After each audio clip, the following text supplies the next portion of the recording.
Today's topic is an emotionally heavy one. Sometimes there isn't a cure, and that can be a tough pill to swallow. With more than 2 million children affected by one or both parents' incarceration, it's important to bring this issue to light. Having a parent in prison can certainly impact a child's mental health. The inconsistencies in family life, coupled with the stigma that children face having a parent in prison, often leads to emotional trauma, and children need support to deal with these circumstances. Children who have an incarcerated parent may experience financial hardship that results from the loss of that parent's income. Further compounding trauma for the child is loss of parental rights if the child requires state support or enters the foster care system. The trauma doesn't end there. Some children may have witnessed their parents' crimes or their arrest.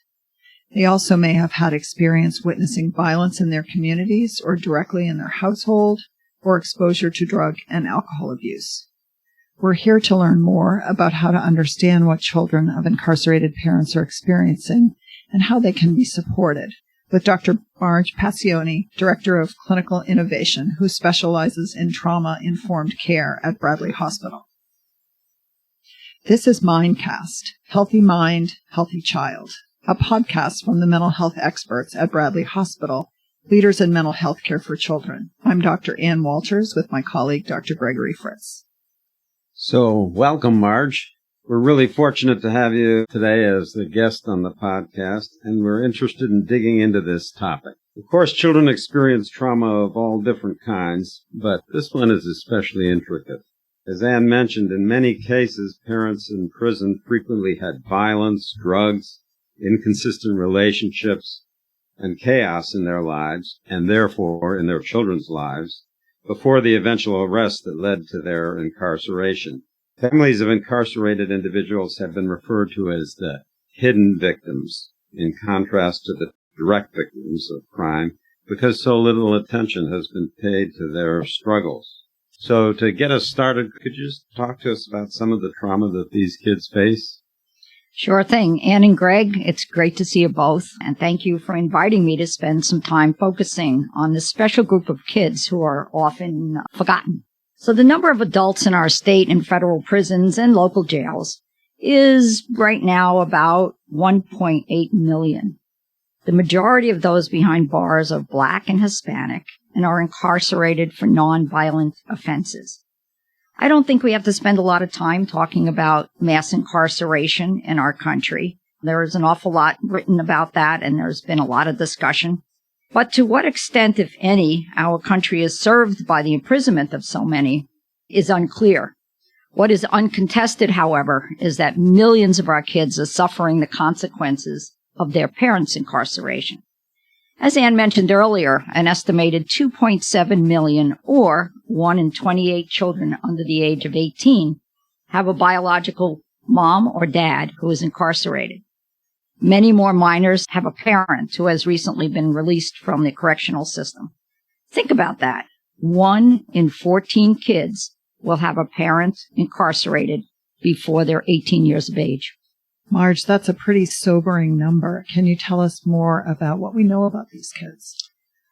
Sure thing. Although information about these kids has been slow in coming, we're learning more and more.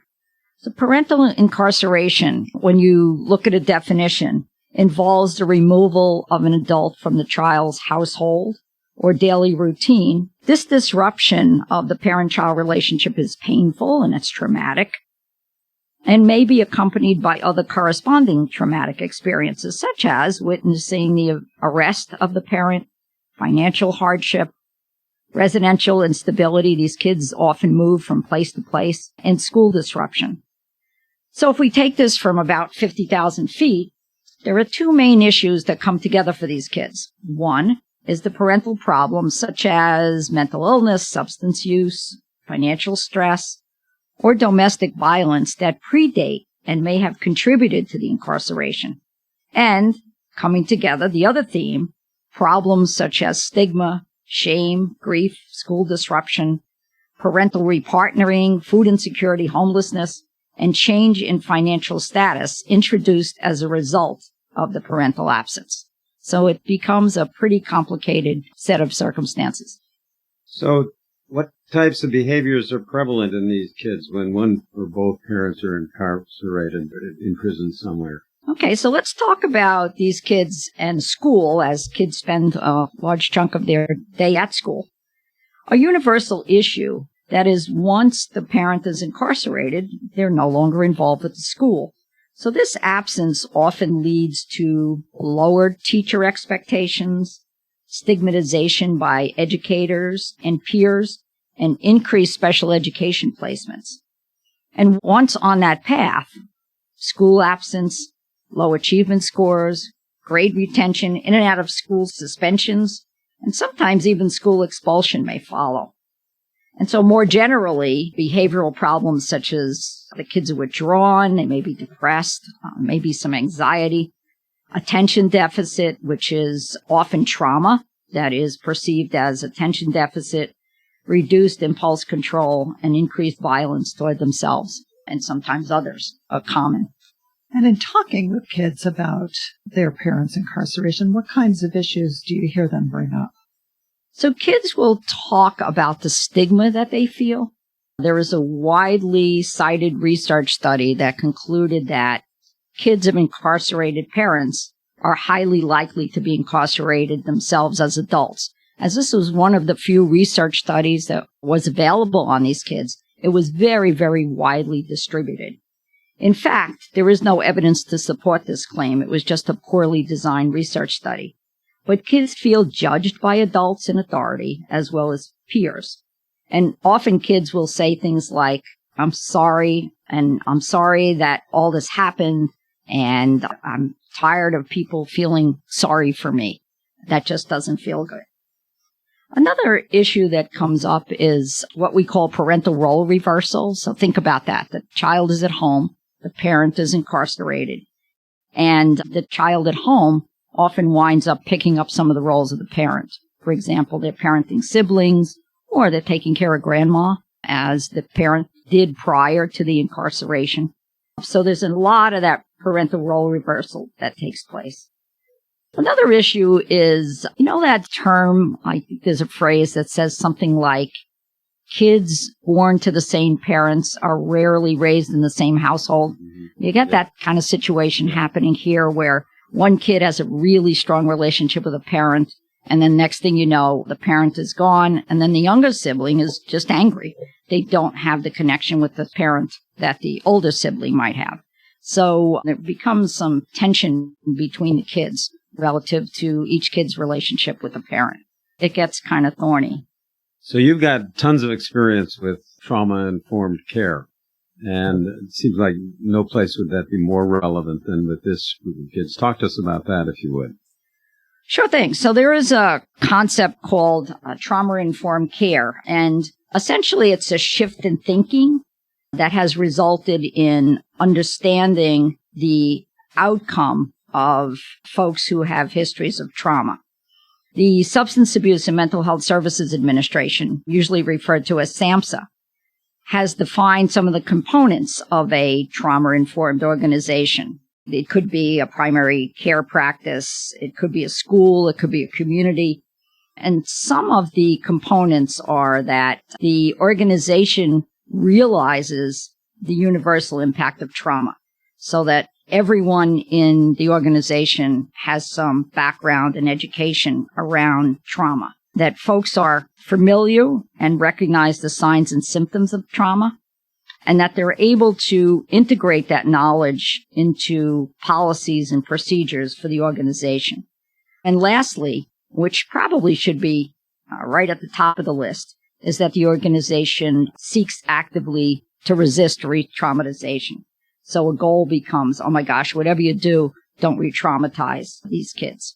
So once folks are armed with education around trauma, they begin to see these kids a little bit differently. So if a kid is acting up at school, for example, rather than, gee, that kid is kind of a jerk or that kid's a bad seed, once we understand the effects of trauma on behavior, we might say, hey, maybe that kid has some trauma in their background, which allows us to see the kid in a much more empathic and kinder light. kind of gentler way of viewing the world.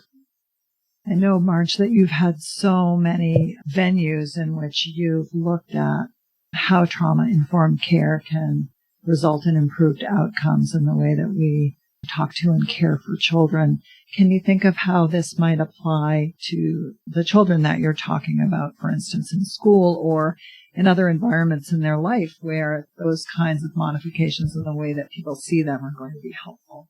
Yeah, that's a great question, Ann. I think that what trauma-informed care does is allows us to become aware of the impact of the trauma on all of the different functioning aspects of that child's life. And so social stigmatization by authority figures as well as peers can be crippling. And once folks begin to see the trauma and its effects, it allows us to see past some of the behaviors that these kids are presenting and to see the kid as a kid.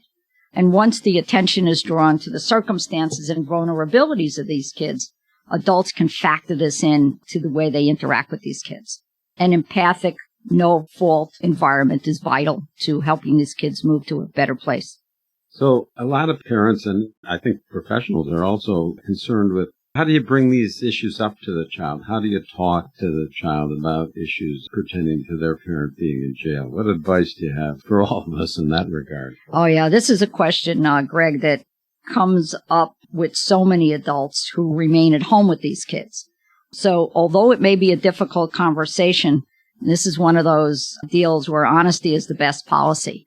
We often hear, gee, dad's on vacation or dad's working out of state. And that's just not going to cut it in this particular case.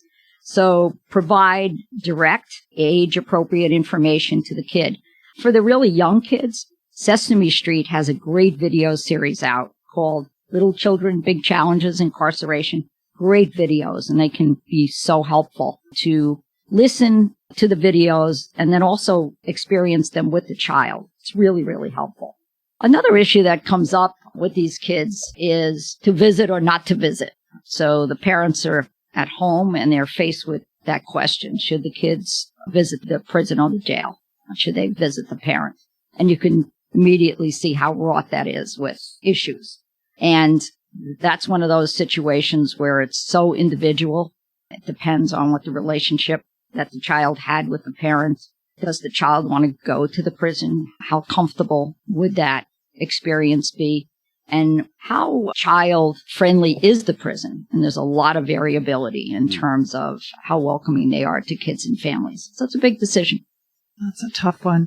My niece, when she was an undergrad at William & Mary, did some work in Richmond in a program called Milk and Cookies, which in particular school systems in Richmond identified children who had parents who had been incarcerated and brought them together to do groups in the schools that were really designed to get the kids to talk about their experience. What are your thoughts about that? Oh, that's awesome. So it's so important for kids not to feel alone, that they're not the only ones that are left in this situation, especially with the incredible stigmatization that they're experiencing.